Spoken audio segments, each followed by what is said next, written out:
시청자 여러분 안녕하십니까. 고영신TV 시사정담을 시작하겠습니다. 문재인 대통령이 6.25 전사자를 기리는 호국 영령 앞에서 6.25 남침에 큰 역할을 한 항일 독립운동가 출신 김원봉을 찬양 칭송하는 발언을 해서 부적절하다는 논란을 불러일으키고 있습니다. 이진공 교수님과 함께 문재인 대통령이 김원봉 띄우기에 나선 목적과 의도가 무엇인지를 알아보도록 하겠습니다. 이 교수님, 어제가 64주년 현충일이었는데요. 이미 언론에도 많이 보도가 됐습니다만은 그 현충일이라는 것은 결국은 6.25 때 전사한 전몰 장병들 또 유가족들을 기리고 또 위로하는 그런 날 아니겠습니까? 그렇죠. 그런 날에 하필 항일 독립운동을 열심히 한 김원봉 그 자체로는 평가할 만하지만 그런 분을 꼭 현충일에 칭송을 하고 이렇게 찬양하는 그런 말을 대통령이 해야 하는지 지금 부적절 논란이 일고는 있습니다만은 어떻게 보시는지요? 그래서 왜 그렇게 하는지는 그분한테 직접 가서 물어봐야 알겠는데 그렇잖아요. 우리로서는 도무지 이해가 안 되니까. 이해 안 되는 일이 하도 많아서요. 저도 이 땅에 태어나서 산 지 70년이 됐는데 그래도 이해를 못 하겠어 그 사람. 도대체 어떤 생각을 하고 그러는지 이해가 안 되는데 지금 고 교수 말씀처럼 하필이면 현충일날 왜 느닷없이 김원봉입니까? 그러니까요. 예? 김원봉이를 왜 현충일날 이야기하냐 이거죠. 그 다음에 김원봉이 지금 말씀하신 대로 6.25 때 북한에서 그 남침의 일익을 담당했거든요. 그렇죠. 그런데 만약에 옛날에 독립운동 했기 때문에 그렇다. 독립운동 한 사람이 김일성이도 독립운동 했다면서요.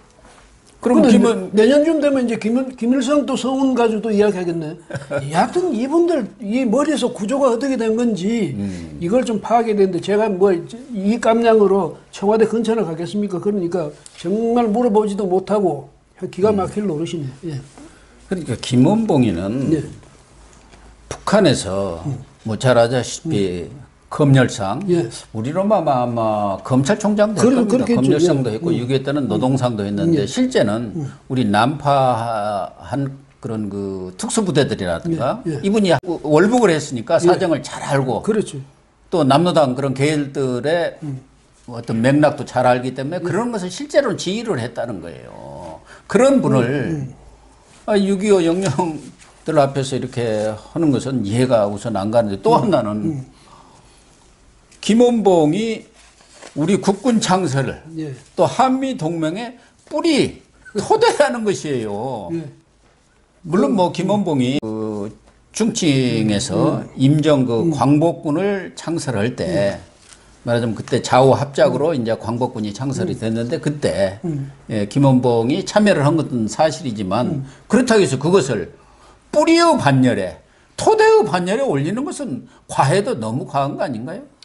의열단이란 걸 이제 만들어가지고 그 의열단이 처음에 이제 무장투쟁을 했는데 애초에 김원봉은 이제 사회주의에 경도됐던 사람은 아니고 무정부주의였다 이랬는데 그게 한 1926년 이후로 가면 이제 사회주의에 이제 완전히 경도가 됩니다. 그다음 그래서 했는데 그 의열단하고 나중에 광복군이 이제 이렇게 합쳐질 때 합쳐졌고 광복군이 나중에 여기 해방 이후에 우리 군을 창설하는데 상당히 그때 출신들이 와서 기여를 했다.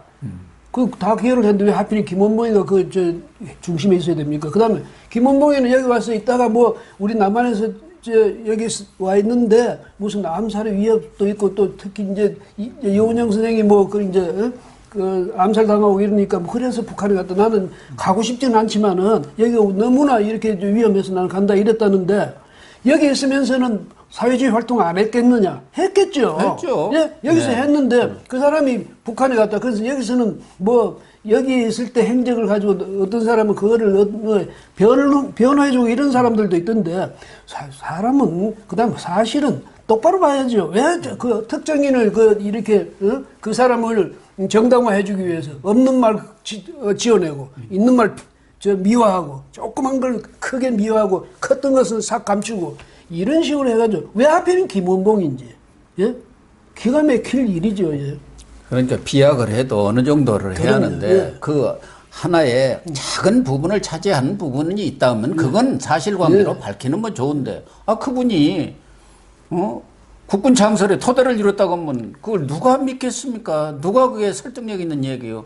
1948년 4월에 자진 월북을 했고 김구 선생과 함께 뭐 남북 협상에도 참여를 하고 좌우 합작 뭐 이런 것들을 주도적으로 한 사람 아닙니까? 그때 1948년에 남북 협상은 김일성이가 김구 선생하고 김규식 선생 이런 사람들을 불러들여가지고 자기들 체제를 정당화하기 위해서 그다음에 자기들 정권을 수립하는데 그것을 정당화하기 위해서 둘러리 세운 거거든요. 그렇죠. 그때 예. 김원봉이도 갔어요. 가가지고 김원봉이 안 왔잖아요. 안 왔죠. 거기 남아버렸잖아요. 예. 이런 사람을 굳이 왜 하필이면 다른 사람들 이런 사람을 그걸 아마 찾아내려면 참 어려웠을 텐데 그 모든 걸 그 사람들이 그러니까 문 대통령 주변에는 어떤 이런 운동을 잘하는 사람들이 찾고 찾아서 이 말하자면 사회주의 계열 이런 쪽의 독립운동가들 찾아가지고 이거 어떻게 전부 우리가 해줄 수 없느냐 이래가지고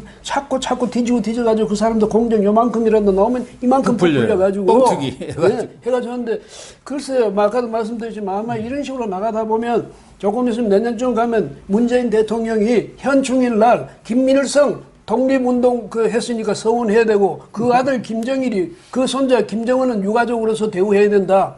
이래가지고 아마 우리나라에서 무슨 큰 잔치를 베풀면서 그때 초청하지 않을까 뭐 이런 생각까지 듭니다. 뭐 우리 이 교수님이 오직해야 그런 말씀을 기가 막혀서 하시겠냐 이렇게 생각을 하면서도 지금 문재인 정부 들어서 어떻게 보면 사회주의 계열의 좌파 복권을 아주 지속적으로 이뤄가고 시도하고 있거든요. 그래서 잘 아시다시피 윤희상 그 제도 음악가 그래가지고 뭐 김일성도 만나고 열심히 평양도 드나드는 분도 있고 또 뭐 신영복 교수는 또 논란이 있을 수도 있습니다만은 이분도 뭐 자기가 가장 존경하는 철학자 사상가라네. 또 박노해라든가 또 손혜원의 아버지 손용우 씨 이런 분들이 지금 다 복권이 되고 훈장도 받고 그랬어요. 일부는. 근데 사회주의자 좌파 세력들을 복권을 시도하는 이유가 어떤 특별한 목적이나 의도가 있을까요? 그런데 문재인 대통령에 대해서 고영주 전 문화방송 이사장이 무슨 박문진 이사장이었죠. 공산주의자다 이랬다가 소송에 걸려가지고 결국은 이겼어요. 이겼는데 무혐의 받았죠. 왜냐하면 그랬는데 글쎄 문재인 대통령이 왜 딴 것도 아니고 하필 이념적인 이런 논란이 되고 있는 이런 사람들을 고르고 골라서 이 사람들 전부 신영복 씨는 자신이 가장 존경하는 근데 신영복 씨가요 그렇게 이 감옥에 있다 나왔지만은 자기는 뭐 전향서 쓰고 나왔다 했잖아요. 근데 나와서는 뭐라면 전향서 쓴 바가 없다고 그랬거든. 이런 식으로 자신의 정체성이 뭐냐? 자신의 정체성은 사회주의자다 혹은 공산주의자다 그런 사상가다. 그쪽에 편향된 사상가다. 이것을 자기들이 공언을 했습니다. 그 사람을 가장 존경하는 사람은 이념적으로 어떤 쪽에 속한다고 생각하십니까? 그러니까 우리가 볼 때는 이게 오해이기를 바라지만은 문 대통령도 바로 그런 식으로 이념적으로 편향된 그쪽 그룹의 의견, 그것을, 이거는 우리 편이다. 우리 편에 대해서는 어떻게 하든 우리 편이 정당하다, 역사적으로. 우리 편이 역사적으로 누구보다도 더 국가에 대해서 공헌을 했다. 더 희생을 했다. 이거를 국민들한테 알리자고 그러는 건지, 하필 그런 것만 찾아가면서 합니다. 그러면서 같이 정치를 했던 정치적 파트너들, 지난 보수 정권의 멤버들 있잖아요. 한사코 잡아서 한사코 감옥에 넣으려고 길을 쓰고 있잖아요. 적폐청산인지 끝없이 지금도 적폐청산하고 있는데 임기 5년 내내 적폐청산을 할 작정이고 그 다음에 대를 물려가면서 아마 적폐청산할 거예요. 이렇게 자기들의 정치 파트너에 대해서 이렇게 악착스러우면서 지금 급하지도 않은 공산 계열 사람들이, 사회주의 계열 사람들의 그 서운에는 왜 이렇게 급합니까? 서운 얘기가 나왔으니까 이 얘기지만 노무현 전 대통령 때도 여운형 등 그 사회주의 계열 한 50여 명의 훈포장을 했어요. 그 연장선상에서 지금 문재인 대통령도 이 김원봉에 대한 서운을 강력히 집착을 하고 있지 않습니까? 워낙 여론이 나쁘니까 뭐 이렇게 추진하는데 지금 제동이 걸려는 있습니다만 속으로는 얼른 갖다 바쳤으면 하는 생각 아닙니까? 그래서 2015년인가요? 그 암살이라는 영화 보고 그때 얘기했잖아요. 최고 훈장을 바치고 술 한잔 바치고 싶다. 이런 얘기를 했는데 그래서 지금 뭐 노무현, 문재인 이런 정권들이 우리 역사를 다시 쓰게 하는, 말하자면은 과거의 보수 정권 사람들은 부패한 기득권 세력들이다. 정의롭지 못하다. 그렇기 때문에 주류를 교체해서 역사의 흐름, 주류를 이런 그 진보, 좌파 세력들로 이렇게 역사 다시 쓰기. 사실은 박근혜 전 대통령 때도 역사교과서 국정화 이 논란을 빚었지 않습니까? 그 역으로 지금 문재인 정권에서도 이런 시도를 사실상 하고 있는 것 아닌가 그런 생각이 들어요. 첫째는 문재인 대통령이 영화를 너무 좋아해. 그다음에 현실과 영화 속의 픽션을 구분을 못하죠. 착각하는 것 같아요. 그래서 영화를 보고 잘 운다고 그러잖아요. 그것은 뭐냐, 그 속에 몰입돼 있다는 얘기거든. 근데 그 내용 자체를 진실로 믿고 있다는 거예요. 예? 그러니까 그런 것이 정말 큰 문제고, 그러니까 국가 지도자가 영화 속의 허구를 이걸 사실로 믿고 원전 없애야 된다든지 뭐 이런 식으로 나온다면 이건 정말 큰 문제고, 또 하나 지금 지적하신 거 정말 그 중요한 지적인데 뭐냐면, 본래는 북한 쪽 일부의 옛날에 사회주의 계열이라든지 이런 사람들이 북한이야말로 우리의 조국이고 이건 잘못된 나라다. 이렇게 이제 했는데 그게 잘 안 맥혀 들어가니까 그다음에 어떻게 했냐면 지금 말씀하시는 대로 북쪽이나 남쪽이나 간에 역사의 주류는 누구냐? 우리다 이거야. 그렇죠. 대한민국의 주류 뭐 옛날에 민족 진영 뭐 누구 뭐 그 사람들은 아니야. 바로 우리야. 우리의 선배들. 그다음에 그 계통을 이은 우리. 이 사람들이야말로 앞으로도 대한민국을 이끌어갈 역사의 주류다. 요걸 어떻게 계속 교묘하게 이렇게 끊임없이 해왔거든, 지금까지. 무슨 옛날에 했던 4.3, 여순, 뭐 이런 문제, 그것까지도 다 지금 옛날 인식을 완전히 180도 뒤집어 놨거든요. 그 역사의 주류를 바꾸고 있다니까요. 그 역사 구조 자체를 지금 바꾸는 거죠. 참 대단한 사람들이에요. 그럼에도 불구하고 또 좌우 합작의 상징, 이런 걸로 또 김원봉 씨를 이렇게 축에 세우면서 애국에는 진보와 보수가 없다. 그러면서 좌우 통합을 또 강조를 하고 나섰거든요. 그러니까 어떻게 보면은 뭐 서로 논리적으로 지금 하고 있는 행동과 그런 통합을 강조하는 거 이런 것들이 맞지가 않아요. 또 지금까지 하는 행동이나 이런 것을 보면은 오히려 좌우 통합을 부추기기보다는 오히려 갈등을 조장하는 쪽으로 이렇게 가왔단 말이에요. 뭐 근래만 있었던 것도 3.1운동 때도 뭐 일제가 만들어낸 빨갱이 논란이라든가 또 지난번 5.18 추도식에 있었던 뭐 독재 후의 논란 등 이렇게 진영 논리를 오히려 강조를 하는 것이 하나 있고 또 하나는 이승만이라든가 박정희 두 전 대통령 우리나라 역사에서는 지울 수 없는 분들이죠. 아주 기둥 같은 분들인데 이분들에 대해서는 역사에서 싹 역사 지우기를 지금 하고 있는데 그러면서 또 우리가 좌우가 어디가 있느냐. 뭐 5.18 때도 그런 얘기 했습니다만 진보 보수가 어디가 있냐. 애국의 진보 보수가 어디가 있느냐. 우리 역사는 진보와 보수가 어우러져 만들어 왔다. 또 이렇게 얘기를 하니까 정말 헷갈려요. 도대체 문재인 대통령의 생각이 어디에 있는 건지를 알 수가 없어요. 옛날에 그 무슨 개그인가요? 거기 뭐 그때 달라요. 그게 뭐였죠? 개그입니까? 그때 그런 식이에요. 근데 이 외국에 없는 거 맞습니다. 그런데 유럽에서 무슨 사회주의적인 무슨 그런 정책을 쓴다지만 그것은 칼 막스 씨가 그런 사회주의 진보주의가 아니고 옛날 그 민주사회주의라든지 뭐 사회민주주의라든지 그런 계열 아닙니까? 예, 예. 그러니까 그 사람들이 뭐 사상적으로 뭐 완전히 공산주의화 돼야 된다 이런 게 그런 거하고 전혀 상관없어요. 미국도 마찬가지. 유독 대한민국만 북한이 이제 옆에 있는데 북한을 못 닮아가지고 아주 안다라는 사람들이 있어요. 이런 좌우 대립은 세계 어디도 없고 유독 한국에만 있어요. 근데 그걸 말씀 잘하셨네. 근데 그런 논쟁이라든지 그런 대결을 부추기는 사람 측이 어느 측입니까? 그러니까요. 예? 그러니까 과거에 이른바 보수 세력을 부추겼습니까? 아니면 운동권이라면서 나서가지고 끝없이 북한 담자고 그러고 북한에 대해서 친북적인 그런 인식을 갖고 그런 운동을 했던 그 사람들이 좌우 대결을 부추겼습니까? 자기들이 뻔히 알 거 아니에요. 근데 자기들이 한 짓을 가지고 전부 남한테 덮어씌우면서 왜 그러니? 왜 싸우니? 그러니까. 자기가 싸워놓고. 그러니까 싸우면 자기들이 하고 불은 질러놓고는 그러니까. 왜 이래? 그러니까. 예. 이러면 안 되지. 이러고 나서고 있으니까 기가 막히고 참 사돈난말할 정도가 아니에요. 이거는 보면 완전히 남한테 다 덮어씌우는 거 아니에요. 그러니까. 예. 그리고 예. 뭐 북한의 사과까지는 얘기하지 하더라도 최소한의 6.25 문제, 그 본질적인 문제는 한마디는 거론을 해야 하는 거 아닙니까? 그런데 화살머리 고지에서 뭐 유해 발굴한 거 그런 분들 또 유족들을 모셔다가 이렇게 정중하게 애호하는 건 좋은데 그건 하나의 부분에 불과하고 퍼포먼스, 정치적 이벤트에 불과하고 본질적인 문제 이 부분은 제기를 안 했어요.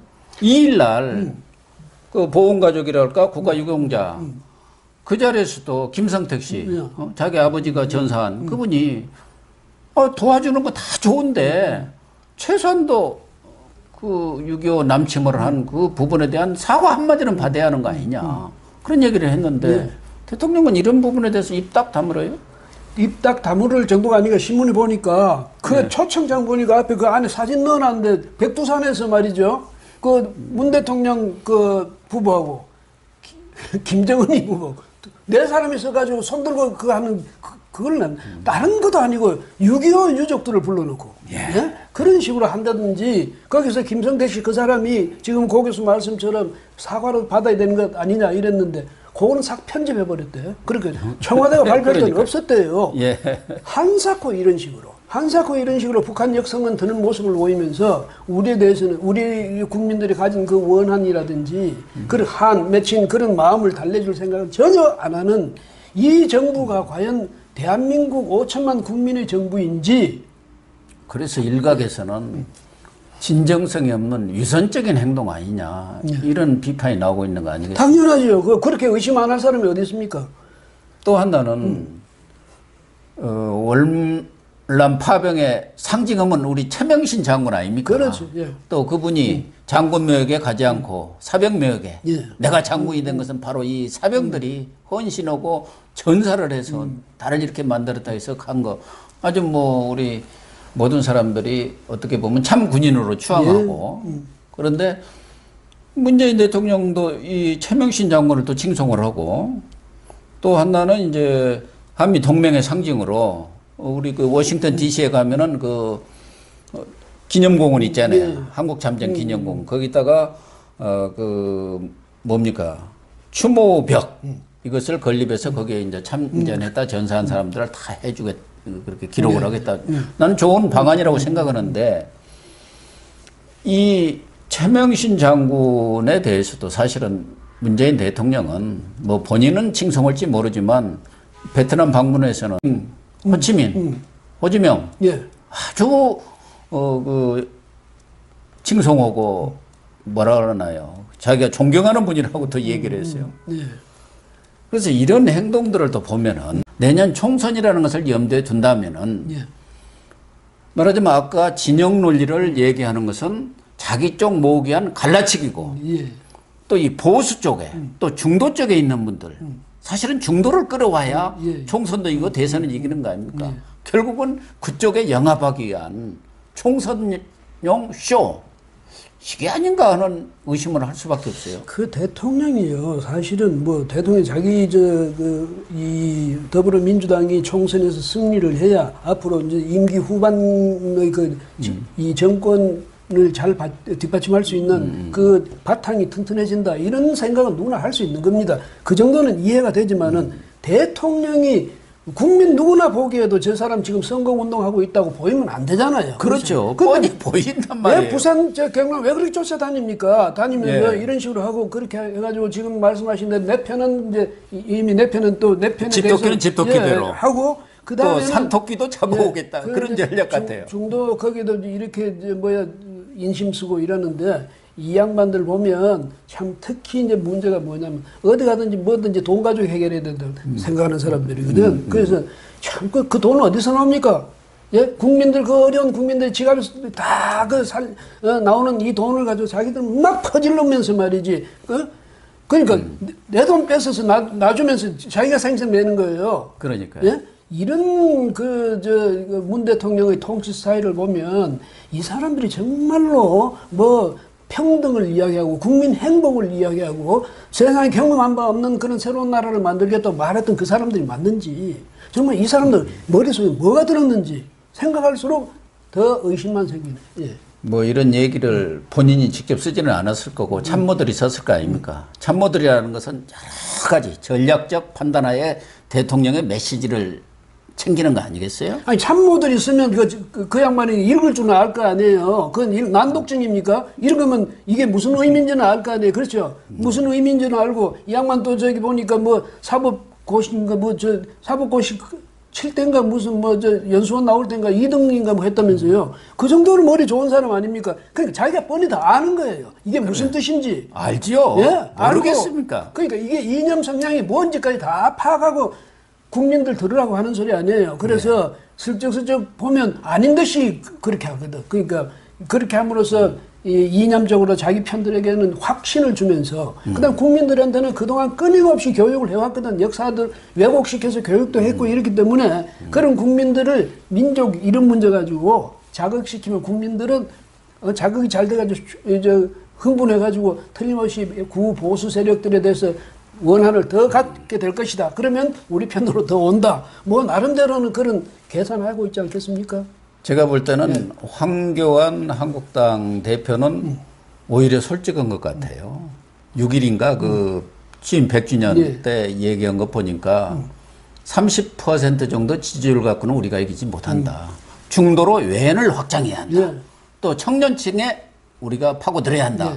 솔직히 얘기를 했는데 이분들의 하는 이 전략이라는 게 바로 이거 아닙니까? 우리 것 챙기고 중도로 외연을 확장하자는 그 전략의 일환으로 지금 중도, 보수 쪽 약간 그런 쪽을 향해서 지금 메시지를 계속 내고 있는 거거든요.